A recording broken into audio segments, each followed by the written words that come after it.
8 ماہ کی حاملہ خاتون کو اس کی ساس جو کہ اس کی سگی خالہ بھی تھی اس کی جانب سے بے دردی کے ساتھ قتل کیا جاتا ہے، اور قتل کرنے کے بعد اس کی لاش کی بے حرمتی کرتے ہوئے اس کے جسم کے مختلف حصے کیے جاتے ہیں۔ اس کے بازو اس کے جسم سے الگ کر دیے جاتے ہیں، اس کی ٹانگیں کاٹ دی جاتی ہیں، اور اس کا سر اس کے جسم سے الگ کر کے کہیں دور لے جا کے جلا دیا جاتا ہے تاکہ کوئی بھی شخص اس باڈی کو پہچان ہی نہ سکے۔ اور وہ جو مختلف حصے اس لاش کے کیے جاتے ہیں ان کو بوریوں میں ڈال کے نالے میں جا کے بہا دیا جاتا ہے۔ یہ افسوسناک واقعہ پیش آیا سیال کوٹ کے علاقے ڈسکا میں، جہاں پہ سسرالیوں نے اپنی بہو جو کہ حاملہ تھی اور وہ بہو اس کی سگی بہن کی بیٹی بھی تھی، اس کو بے دردی کے ساتھ قتل کیا جاتا ہے، اور قتل کے بعد اس کی لاش کے مختلف حصے کر کے باقاعدہ طور پہ نالے میں بہا دیے جاتے ہیں۔ یہ افسوسناک واقعہ سننے کے بعد مجھ سمیت تمام پاکستانی پریشان ہیں، اور ان کا کلیجہ منہ کو آ جاتا ہے کہ کیا کوئی شخص اس قدر بھی ظالم ہو سکتا ہے۔ اس افسوسناک واقعے کے حوالے سے ہم نے تمام تر حقائق ڈیٹیلز اکٹھی کی ہیں۔ آج کے اس ولاگ کا باقاعدہ آغاز کرتے ہیں اور اس افسوسناک واقعے کی تمام تر ڈیٹیلز آپ کے سامنے رکھتے ہیں۔ ناظرین، یہ جو لڑکی جس کو اس کی ساس کی جانب سے قتل کیا گیا، اس لڑکی کا نام زارا ہے، اور جس ٹائم یہ واقعہ پیش آیا اس کی عمر 30 برس تھی۔ یہ لڑکی باقاعدہ طور پہ گجرانوالہ کی رہائشی تھی، اور اس کا والد جس کا نام شبیر احمد ہے، یہ پنجاب پولیس کا ملازم ہے، بطور ASI یہ گجرانوالہ میں اپنے فرائض سر انجام دیتا ہے۔ 4 سال قبل زارا کی شادی اپنے کزن قدیر کے ساتھ ہوتی ہے، جو کہ اس کی سگی خالہ کا بیٹا تھا۔ شادی کے بعد معاملات بڑے ٹھیک چل رہے تھے۔ قدیر جس کے ساتھ اس کی شادی ہوتی ہے یہ سعودی عرب میں ملازمت کیا کرتا تھا۔ شادی کے بعد آپ کو پتا ہے ہر گھر میں یہ معاملات ہیں، کئی جو یہ ساس اور بہو کا رشتہ ہے وہ رشتہ ہی کچھ اس طرح کا ہے، کبھی ساس کی بہو سے نہیں بن پاتی اور کبھی بہو کی ساس سے نہیں بن پاتی۔ قدیر چونکہ سعودی عرب میں ملازمت کرتا تھا تو وہ ان تمام تر مسائل سے بچنے کے لیے اپنی بیوی کو اپنے پاس سعودی عرب میں بلا لیتا ہے، اور ان میاں بیوی کے معاملات بڑے اچھے انداز میں چل رہے تھے، دونوں ایک دوسرے سے محبت بھی کرتے تھے اور بڑا اچھا رشتہ چل رہا تھا، اور اللہ تعالیٰ ان کو اولاد جیسی نعمت سے نوازتا ہے۔ اور اس وقت جب یہ واقعہ پیش آیا، زارا کی جو ہے 2 سے 2.5 سال کا ایک بچہ بھی تھا۔ یہ لوگ بڑے اچھے انداز میں سعودی عرب میں زندگی بسر کر رہے تھے، اور کچھ عرصہ پہلے ایک بار پھر اللہ تعالیٰ انہیں اولاد جیسی نعمت سے نوازنے کا فیصلہ کرتا ہے، اور اس وقت جب یہ واقعہ پیش آیا زارا 8 ماہ کی حاملہ تھی۔ زارا 1 ماہ قبل سعودی عرب سے پاکستان واپس آتی ہے اس غرض سے کہ اس کی خواہش یہ تھی کہ اس کا بچہ پاکستان میں آنکھ کھولے۔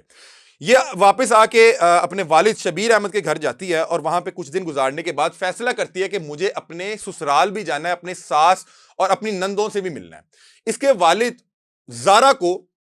ڈسکا میں اس کے سسرال چھوڑ آتے ہیں۔ جیسے ہی شبیر احمد زارا کو سسرال چھوڑ کے آتے ہیں تو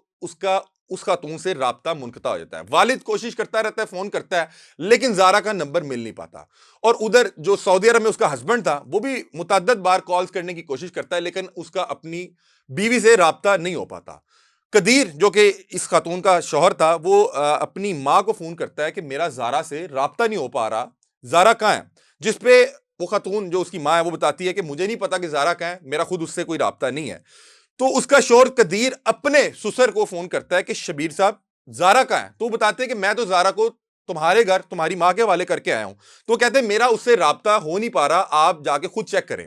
شبیر احمد جو گجرانوالہ میں بطور ASI اپنے فرائض سر انجام دیتا ہے، خود بھی ایک پولیس والا ہے، وہ جاتا ہے اپنی بیٹی کے سسرال اور ان سے جا کے پوچھتا ہے کہ زارا کہاں ہے؟ جس پہ جو زارا کی ساس جس کا نام سغرا بی بی ہے وہ بتاتی ہے کہ زارا اپنے یار، اپنے کسی اشنا کے ساتھ، اپنے کسی عاشق کے ساتھ بھاگ چکی ہے، اور ہم تو خاموشی سے اس کو تلاش کر رہے ہیں۔ چونکہ زارا کا والد شبیر احمد خود بھی ایک پولیس افسر تھا، اور وہ خود بھی ایک کھوجی کے طور پہ مختلف کیسز جو ہے سلجھا چکا تھا، وہ فوری طور پہ حالات و واقعات دیکھتا ہے اور سمجھنے کی کوشش کرتا ہے کہ میری بیٹی جو کہ حاملہ ہے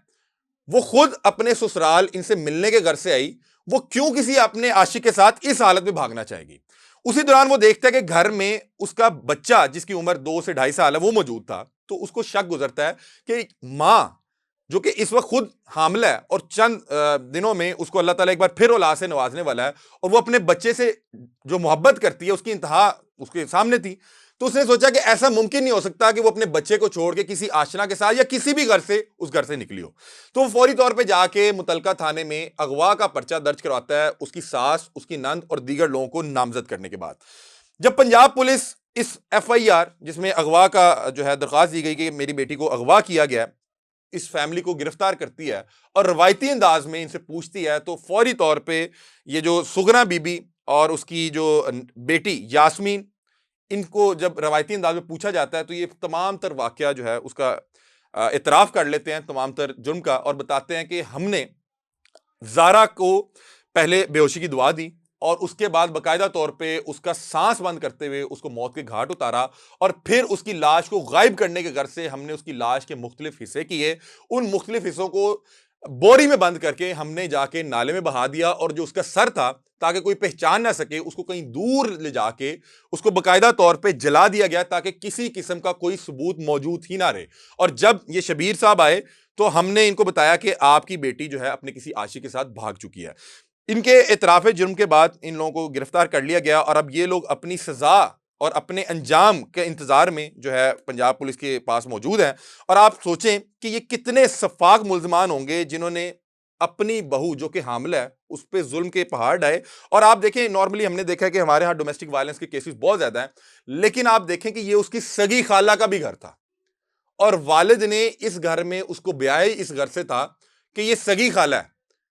یہ اس کو ماں والا پیار دے گی۔ لیکن وہاں پہ معاملات کیا تھے کہ اس خاتون جو کہ سگرا بی بی، اس زارا نامی جو عورت جس کو مار دیا گیا، اس کی جو ساس ہے، اسے یہ برداشت نہیں ہو رہا تھا کہ میرا بیٹا اس عورت سے اتنا پیار کیوں کرتا ہے یا ان کے معاملات اتنے اچھے کیوں ہیں۔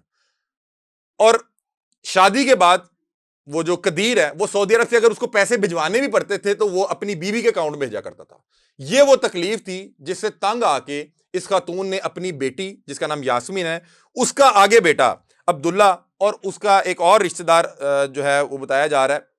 سونی اس کا نام ہے، اس کو یہ لالچ دیا کہ تمہیں اٹلی بھجوایا جائے گا اگر تم ہمارے ساتھ مل کے یہ گھنونا کام کرو۔ اور جیسے ہی وہ خاتون اپنے سسرال واپس آتی ہے، شبیر احمد اپنی بیٹی کو اس کے سسرال چھوڑ کے جاتا ہے، تو اس کے بعد اس کو بے ہوشی کی ایک دعا دی جاتی ہے، اور بے ہوشی کے عالم میں اس کو پہلے تو اس کا سانس بند کر کے اس کو موت کے گھاٹ اتارا جاتا ہے، اور پھر سفاکیت دیکھیں کہ اس کے باڈی کے مطلب کہ ہمارے ہاں مطلب کہ قتل بہت بڑا جرم ہے، لیکن اس سے بھی بڑا جرم کہ کسی کی لاش کی بے حرمتی کرنا، اس کو مسخ کرنا، اس کے جسم کے مختلف حصے کر کے نالے میں بہا دینا۔ آپ سوچیں یہ کس قدر یہ بدبخت اور خبیث لوگ ہوں گے۔ بہرحال چونکہ یہ جو بچی تھی اس کے اپنے والد بھی پولیس آفیسر تھے، تو وہ خود بھی اس طرح کے معاملات کو جانتے تھے اور وہ یہ تفتیش اور انویسٹیگیشن کے معاملات جانتے تھے، تو انہوں نے بہرحال اپنی بیٹی کو انصاف دلوانے کے غرض سے ان لوگوں کو پہلے تو ان پہ مقدمہ کروایا، اور اب یہ چونکہ اعتراف جرم کر چکے ہیں تو اب انہیں میں دعا بھی یہ کرتا ہوں کہ اللہ کرے کہ یہ اپنے کیفر کردار تک پہنچیں، اور میں درخواست یہ کروں گا ریاستی اداروں سے کہ ان لوگوں کو نشان عبرت بنائیں، تاکہ جو ہماری بہنیں بیٹیاں جو مختلف گھروں میں جا کے مارے کھا رہی ہیں تو ان بدبختوں کو پتہ لگ جائے کہ اس طرح کی سزا ملتی ہے، ان کو کوئی نشان عبرت بنا دیں کہ لوگ جب بھی کوئی اس طرح کسی بہن بیٹی پہ ہاتھ اٹھانے کا سوچے تو یہ فوری طور پہ یہ کیس یاد آ جائے کہ فلاں نے یہ کیا تھا تو ان کے ساتھ ہوا کیا تھا۔ تو بہرحال اس کیس کے حوالے سے مزید بھی جو ڈیولپمنٹ آپ کے سامنے ہمارے پاس آئیں گے آپ کے ساتھ شیئر کریں گے، اپنی رائے سے آپ لوگ ہمیں آگاہ کیجیے گا۔ تب تک کے لیے اپنے میزبان علی احمد کو دیجیے اجازت، اللہ حافظ۔